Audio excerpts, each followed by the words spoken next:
E eu sempre gosto de falar que todas as vezes que a gente faz esses estudos, é tão enriquecedor porque você vai olhando, faz uma reflexão sua perante esses exercícios, né? Perante essas reflexões. Então, é muito legal. Eu quero trazer para vocês aqui que o caminho do meio não é proprietário do espiritismo, mas eu acho que todos que buscam uma filosofia, que entende a filosofia como um conceito para entender melhor a vida, sempre vai se orientar pelo caminho do meio. E aqui eu vou trazer de uma forma macro, eu não vou me aprofundar do caminho do meio, como é que surgiu, eu vou falar na visão oriental e vou falar na visão ocidental. E aí eu faço um paralelo com o espiritismo, né? Para a gente ver se faz sentido. E mais do que isso, mais do que falar, eu sempre gosto de trazer as coisas que nos tornam mais práticos, né? O quanto que de fato eu consigo exercitar esse processo. Então, primeiro tem um pouquinho de conceito. Então, na visão oriental, nossa, falei alto agora, gostei. Na visão oriental, o caminho do meio é um dos conceitos centrais do budismo, né, de Buda. Ele representa uma abordagem equilibrada da vida, evitando tantos extremos do hedonismo, que é o prazer desenfreado, né? Eu posso tudo, eu quero tudo, eu sou tudo, e que também contrasta com a extrema falta, né? Que ele fala aqui, que é o asceticismo, que é a autonegação extrema. Sabe aquela coisa do autoflagelo, do auto qualquer coisa me colocar lá no último lugar, no último, ou seja, nós estamos falando dos extremos, tá? É o caminho de moderação e equilíbrio que leva à sabedoria, à paixão e à libertação dos sofrimentos. O que eu achei bacana e que vocês vão ver que a gente sempre vai ter muita sinergia. E eu acho que tudo na nossa vida passa por caminhos. Nós temos essa jornada, né? E eu percebo que a nossa jornada, ela não é uma jornada estática, porque é uma jornada que vai nos empurrando um pouco. E aí vocês vão ver se faz sentido isso que eu estou falando, tá? Além dessa visão oriental, a gente tem a visão ocidental, que é o conceito da justa medida. Que Aristóteles ele defende isso, que ele afirma que a virtude está no meio termo entre dois vícios, ou dois polares, por excesso e outro por deficiência. Então, que bacana, você está vendo que aí eles estão dizendo que existe sim essas duas polaridades, né? Então, assim, o caminho do meio é esse daqui que a gente tem. Oi, Marizinha! Que a gente tem que trilhar. E aí ele dá um exemplo, né? Coragem, o meio termo entre covardia, que é a deficiência, e a imprudência, que é o excesso. E aí eu vou ficar com essas palavras: excesso e falta. Tá bom? Vai ficar mais fácil para mim. Generosidade, meio termo entre avareza e prodigalidade, ou seja, né, tudo de todo mundo. Eu lembro que, eu não sei se essa história é verdade, mas eu vou contar para vocês, porque eu achei tão surreal. E nem Mato Grosso, se não for, você me fala, tá? É fofoca e não é nem espírita, olha isso que feio. Eu não sei se eu vi uma reportagem dele ou alguém falando dele, que nem Mato Grosso, a um certo momento da vida dele, ele não queria fazer apologia, e ele não queria incentivar o sistema capitalista, que ele não acreditava naquele modelo de sociedade. E aí o que ele fazia? Ele pegava todo o dinheiro que ele ganhava, ele colocava num cesto, assim, na porta da casa. Todo o dinheiro, ele colocava todos os dinheiros ali. E aí ele dava altas festas e as pessoas pegavam aqueles dinheiros e iam embora. Tem, mas eu assisti o filme, só que isso não. Eu pensei que ia ter isso, porque eu achei tão. Menino, assistiu o filme, eu não vi isso. Aí tá verdade, Ney. Você não ouviu, não? Exatamente isso. Ele deixava tudo. Até um dia que ele ficou na extrema pobreza, entendeu? E aí ele percebeu que dá para ter um meio termo. Então, eu achei bem bacana que até o Ney Mato Grosso faz o caminho do meio. Muito bem. Não é bacana? Então, assim, mas o que eu quero dizer para vocês é assim: caminho do meio é um caminho que vai gerar o equilíbrio. E o caminho do meio, ele sempre esteve à nossa disposição, com muitos exemplos. E exemplos que eu vou dizer inexoráveis, como, por exemplo, a natureza. O caminho do meio é a chuva alimentando ou nutrindo uma planta para gerar os seus frutos. O excesso dessa chuva, o que causa? Inundação. A ausência ou a falta dessa chuva, o que causa? A seca. E aí a gente vai ver que a natureza é tão perfeita que ela gera esse equilíbrio em tudo. Vamos pegar aqui os animais. O elefante, ele é um dos animais mais pesados ou que tem a maior força que existe no reino animal. Ele é um dos animais mais fortes que existe. Imagina se ele tivesse a astúcia de um coiote, que age em bando, que avalia o contexto para saber o melhor bote.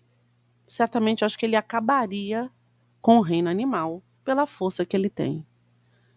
Ou, no extremo oposto, que a força dele também tivesse o movimento de um bicho preguiça.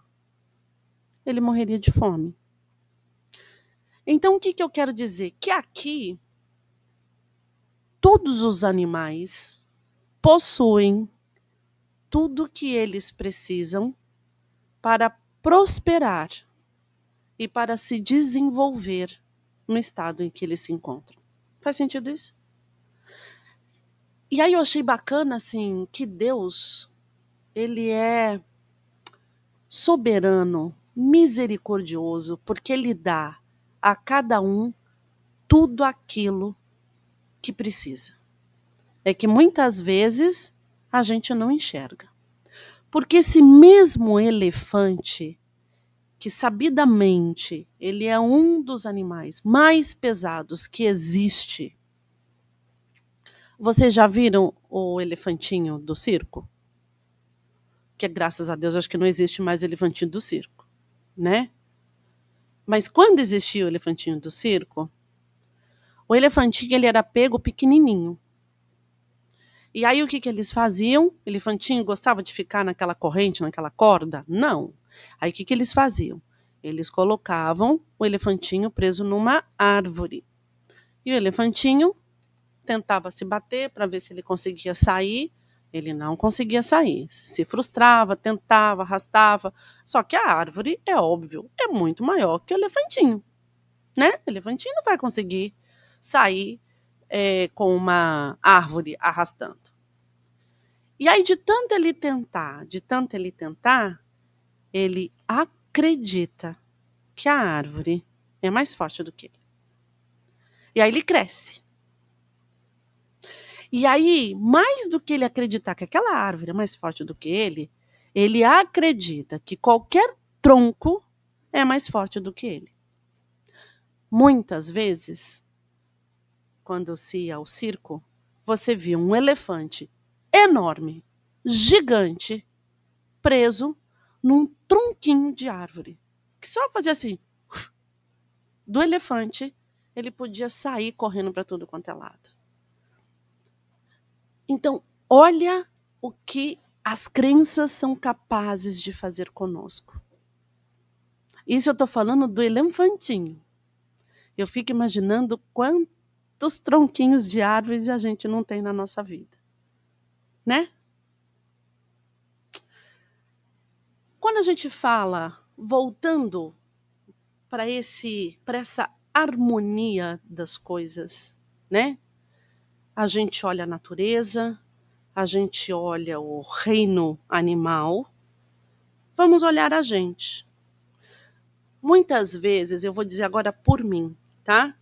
Eu tinha uma ideia de que o caminho do meio, eu tinha o excesso de um lado, a falta do outro, eu tenho que seguir desta maneira, de forma reta, né? E essa é uma visão que, depois que eu estudei, eu entendo que essa foi uma visão primária que eu tive. Porque se a gente tiver esse caminho reto, se a gente persistir esse caminho do meio dessa forma literal, a gente vai perder o quê? Uma coisa muito importante que nos dá vida, a nossa identidade. Somos todos iguais? Temos a mesma história? Temos os mesmos estímulos? Temos as mesmas condições? Não. Porque se o caminho do meio, ele tem que ser a justa medida do que eu imagino que é exatamente esse aspecto reto, eu ia começar a entender que Deus, no mínimo, não é justo. Porque como que o caminho do meio vou dar um exemplo aqui, o excesso é eu ter, vou pegar em termos de riqueza, eu ser esbanjador da riqueza. A falta, eu ser uma pessoa avarenta, tá? E o caminho do meio é a pobreza? É a falta de recurso? Não faz muito sentido, né? E aí eu entendi, com esse estudo, que o caminho do meio, ele não pode ser uma linha reta, porque ele não te dá a oportunidade de você ir experimentando as coisas. E aí eu entendi que você tem sim um caminho a ser persistido, mas cada um vai fazer um trajeto para chegar. Todos nós vamos chegar lá, nessa larga estrada, mas a gente vai experimentar de formas diferentes, tá? Então, o nosso caminho ele é retinho? Não. E aqui, como exemplo ilustrativo, eu vou mostrar para vocês o meu caminho.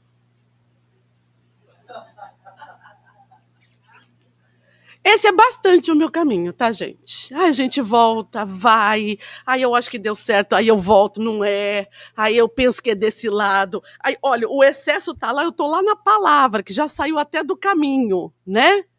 Então, assim, tirar da brincadeira à parte, nós somos isso. E aqui foi muito legal ter feito esse exercício, porque aí eu entendi que caminho do meio é uma construção que você faz.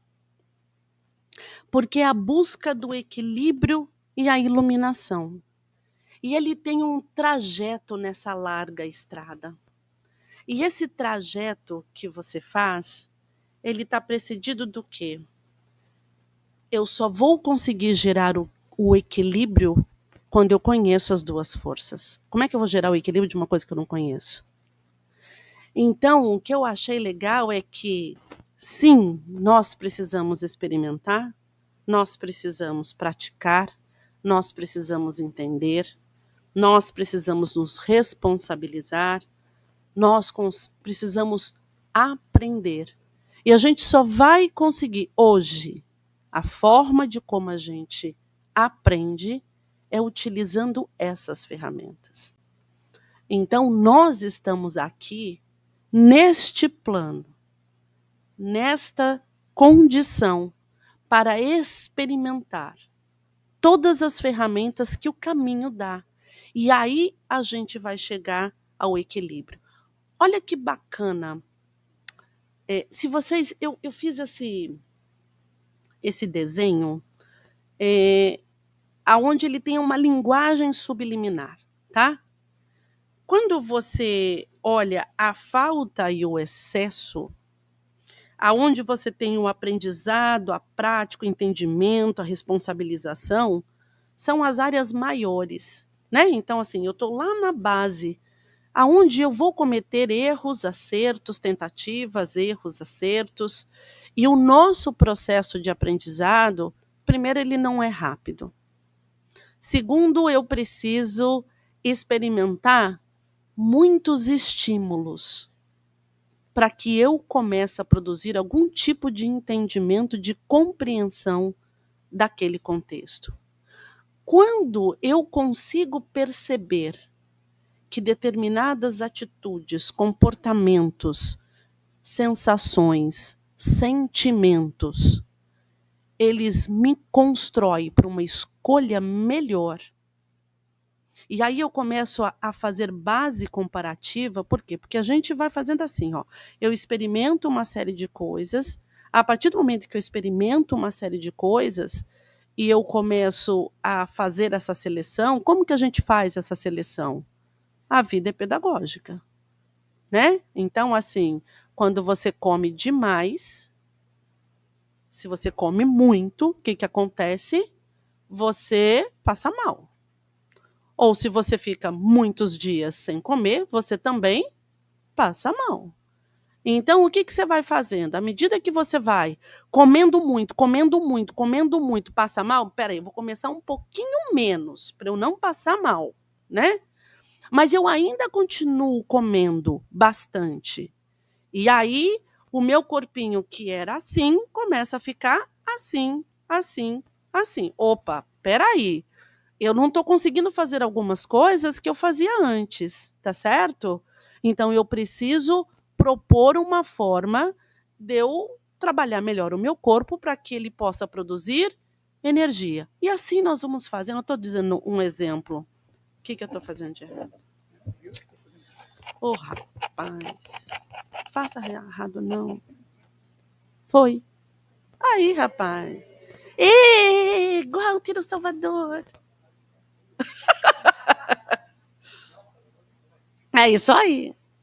Então, assim, se você hoje entende que a comida você pode se servir, então o problema não é a comida, é a forma de como eu me utilizo, de como eu me sirvo dela. Walter, mais ou menos. E assim acontece, gente, com todas as ferramentas que estão disponíveis na nossa vida. Tudo está disponível na nossa vida.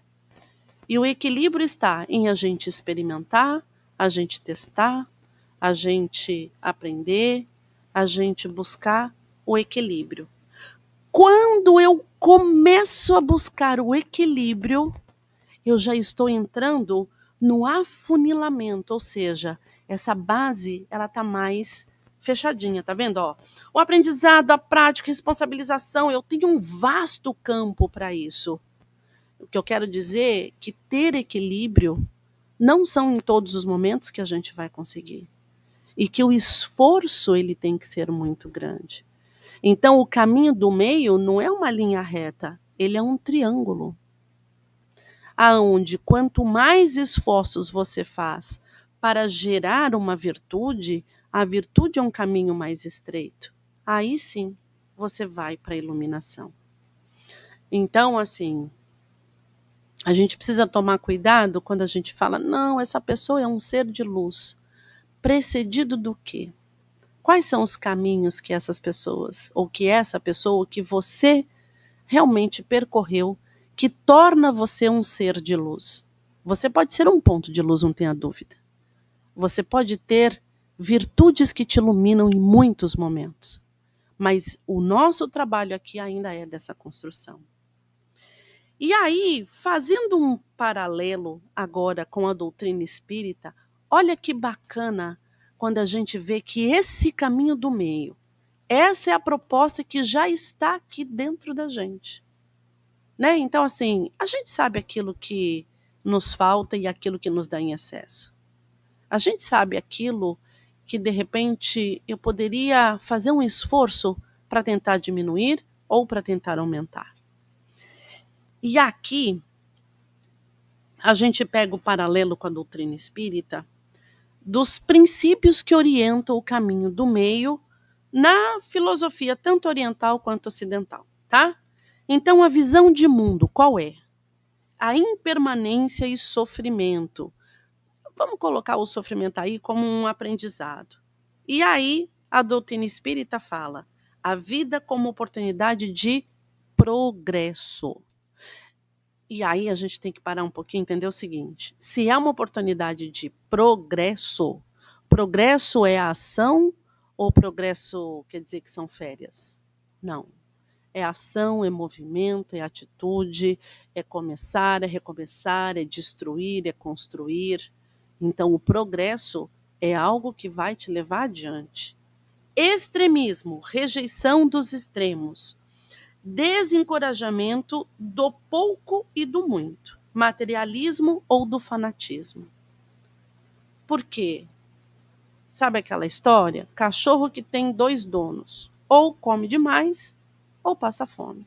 Ele não consegue se estabelecer no caminho do meio. E muitas vezes somos nós com as nossas atitudes, né? Aonde a gente precisa estabelecer o que é esse caminho para nós. Tá chato o barulho, né? Eu sei. Mas já vai passar, eu acho. Evolução espiritual. Meditação, ética e sabedoria. Reforma íntima, caridade e autoconhecimento. Uau! Quando ele coloca isso, eu achei tão bacana que, assim, eu não consigo me experimentar nesse caminho do meio se eu não estiver disposta ou disposto a me autoconhecer. Porque eu preciso conhecer os meus limites. Eu preciso conhecer as minhas potencialidades. Né? É como você entrar num jogo físico, né, em que você precisa fazer, seja ele qual for, não precisa ser físico, mas eu preciso saber quais são os talentos que eu tenho para eu saber as oportunidades que eu tenho em vencer algumas das etapas desse jogo.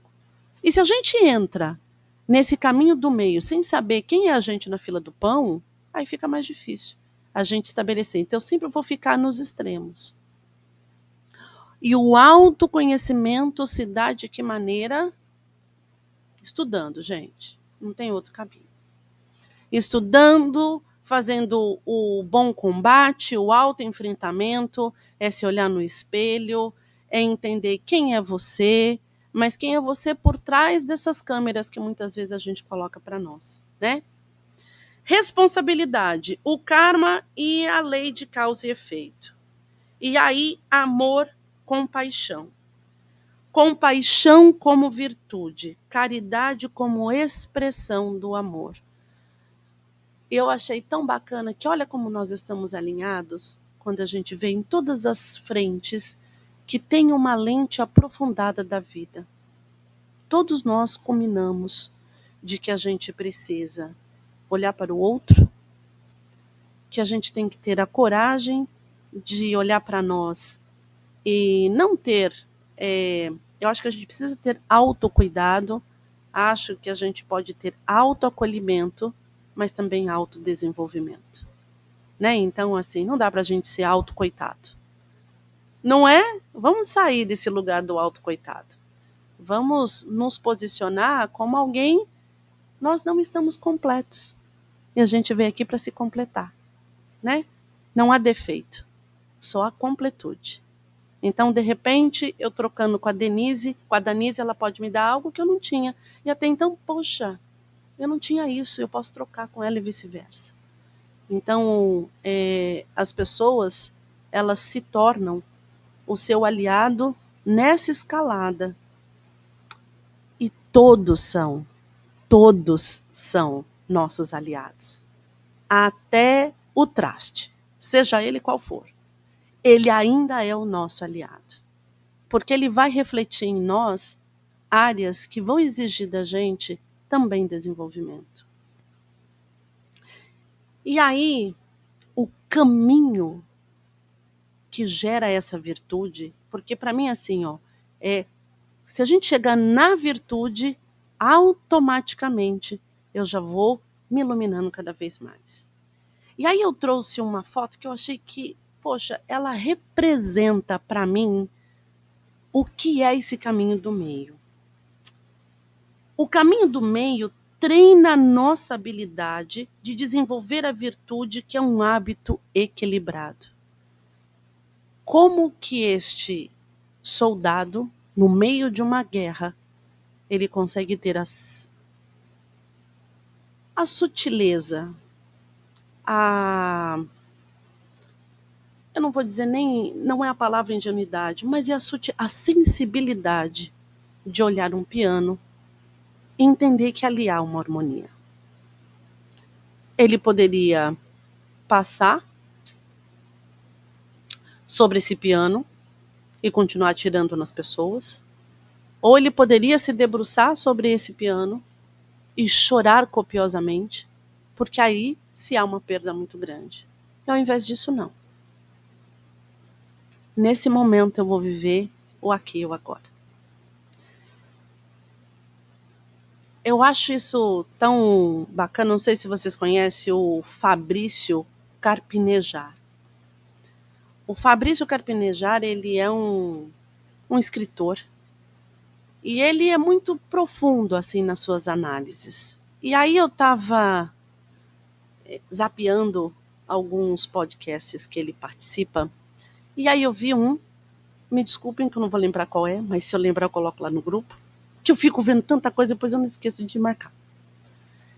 Mas se vocês colocarem o que eu vou dizer, talvez vocês vão conseguir identificar esse podcast. E aí ele começa a falar para a pessoa e fala assim, eu não tenho medo de morrer. Eu aprendi que eu não tenho medo de morrer. Aí a pessoa fala assim, eu tenho. Ele falou assim, não. Eu criei para mim esse exercício de não ter medo de morrer, porque assim eu não terei medo de viver. Nossa, achei aquilo profundo. E é isso.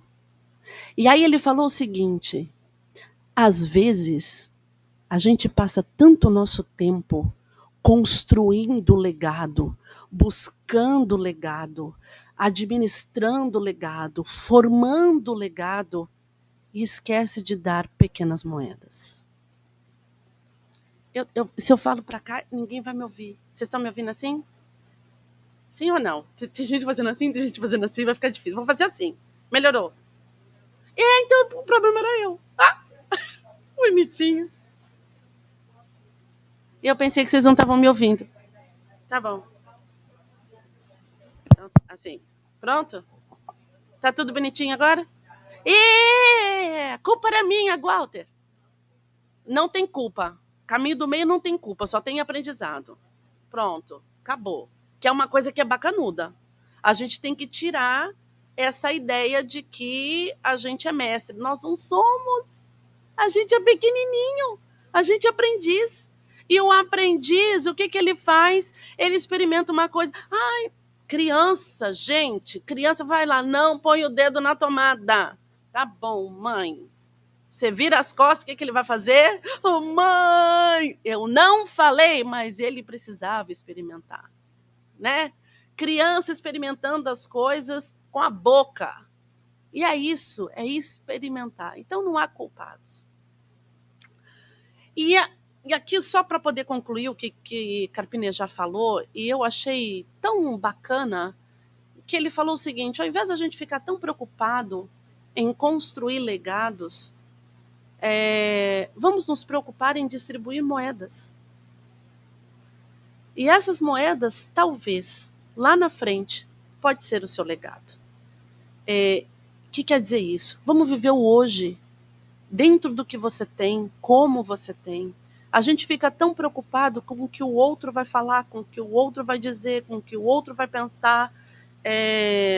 Recentemente eu dei uma entrevista para o meu trabalho e E as pessoas, e eu falei assim, teve uma época da minha vida onde eu trabalhava numa empresa, e era uma empresa de beleza, gente. Imagina, tinha que estar maquiada no salto alto, e era uma coisa.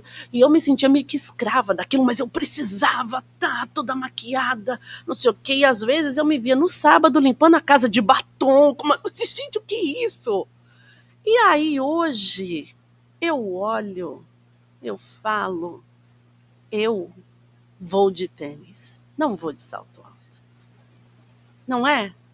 Então, assim, a gente tem que se dar a esses pequenos prazeres. Essas são as moedas. Eu já falei na última palestra, é libertador você ir no Walmart de pijama.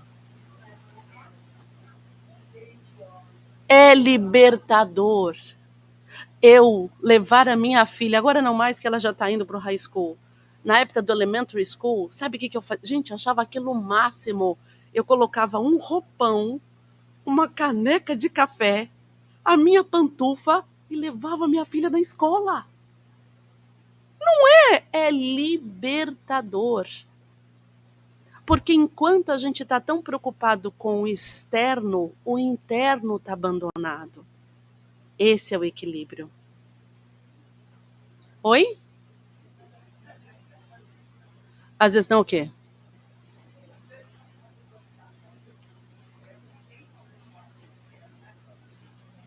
Mas eu estou dizendo no excesso. Eu não estou falando no equilíbrio. O equilíbrio é perfeito. O que eu estou dizendo no meu caso, eu vivia era o excesso, porque aquilo me onerava. E tem um ponto que eu acho muito legal. O que é excesso para mim pode ser a justa medida para você. O que é a justa medida para você pode ser escassez para o outro. Então, assim, não tem certo e errado. Tem o seu próprio caminho. O meu próprio caminho, o que eu quero dizer é, eu tirei a atenção de coisas que para mim era excesso e dei atenção, eu iluminei aquilo que de fato me colocava numa justa medida. É nesse sentido, tá? E quem vai no Walmart de pijama é libertador, sim. Pronto.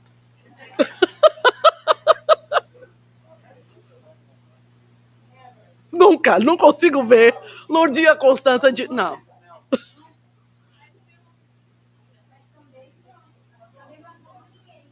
Oi? É lógico, não.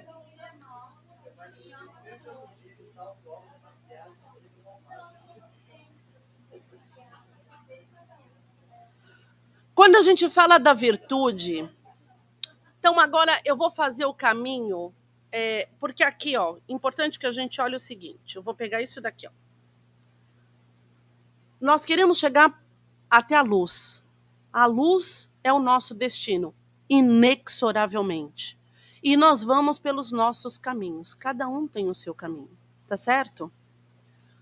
O que a gente só precisa não é que a gente só precisa. Meu convite aqui é que a gente reflita, não da gente pensar que nós já estamos aqui. Vamos fazer o caminho contrário para a gente chegar lá. Então, para que eu possa ter essa iluminação, o que eu preciso? Estabelecer virtudes. Buscar virtudes. Trazer, incorporar as virtudes em nós. A virtude, segundo o Evangelho segundo o Espiritismo, capítulo 17, ele diz assim: verdadeiramente digna desse nome, não gosta de estadiar-se. Adivinham-se-na. Ela, porém, se oculta na obscuridade e foge à admiração das massas. São Vicente de Paulo era virtuoso. Eram virtuosos os dignos de Cura d'Ars e muitos outros quase desconhecidos do mundo, mas conhecidos de Deus. Então, aqui no próprio livro, no Evangelho segundo o Espiritismo, você tem ali exemplos de São Vicente de Paulo, ambos eles são da França. Um nasceu aproximadamente em 1500, Cura d'Ars, você vai saber qual que é o nome dele. É João alguma coisa que eu esqueci. Ou é João ou é José.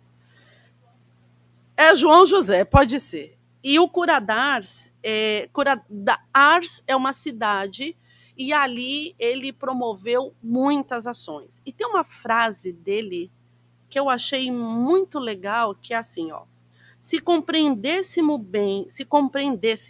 bem o que é um sacerdote na terra, morreríamos não de medo, mas de amor.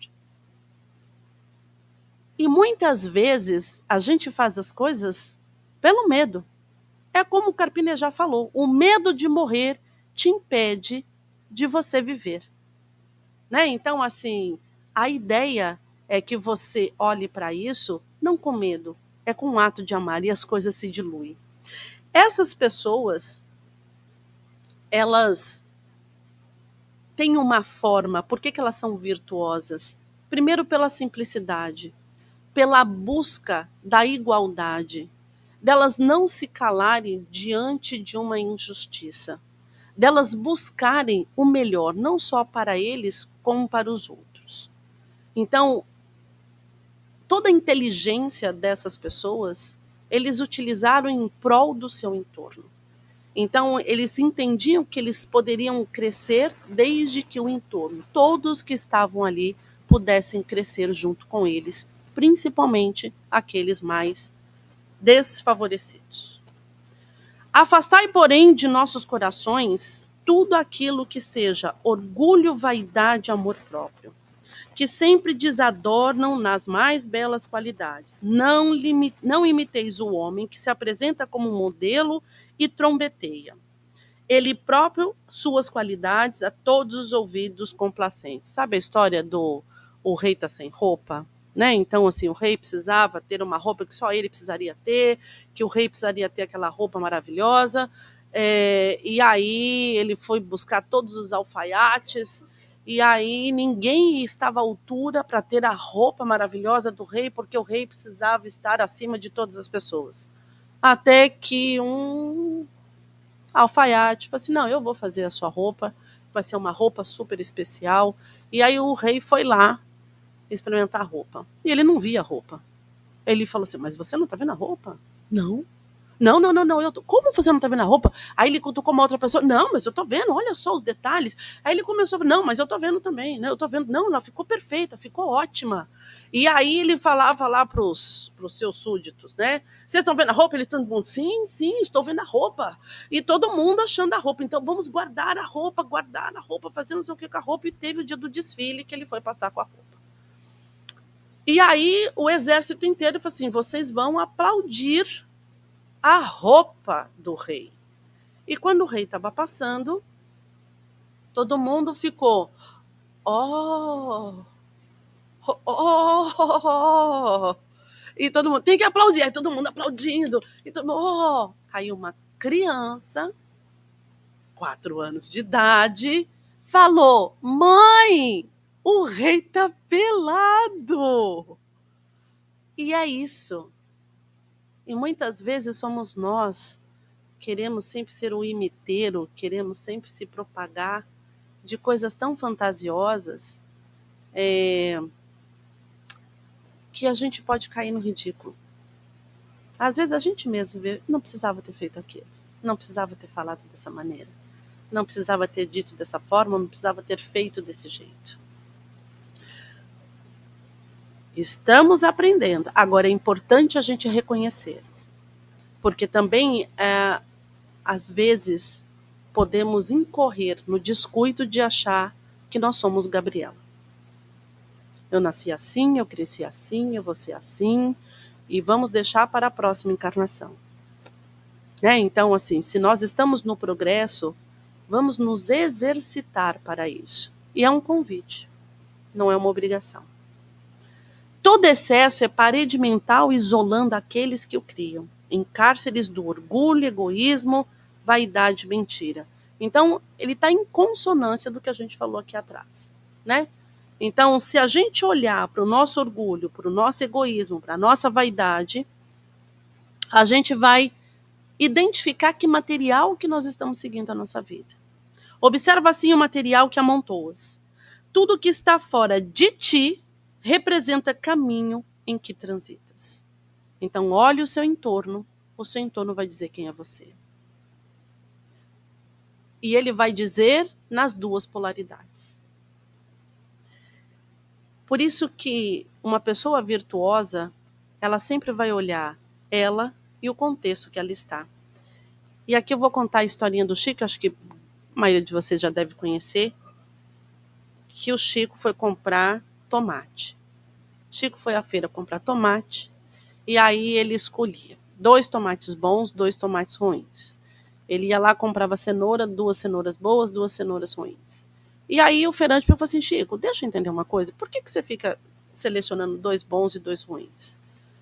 Você tem dinheiro, Chico, você não precisa ficar comprando. Se não, eu te dou só os bons. Ele, meu filho, não faça isso. Porque se eu comprar só os bons, eu vou estragar o seu negócio. Olha isso. Eu vou estragar o seu negócio. Entendeu? Então, o que eu vou fazer? Você vai ter mais tomatinhos ruins, você vai ter que jogar fora. Tadinho dos tomatinhos. Eu levo 2 bons, 2 ruins, faço molho com esses que não estão tão bons e dou oportunidade de outras pessoas terem os tomates bons também.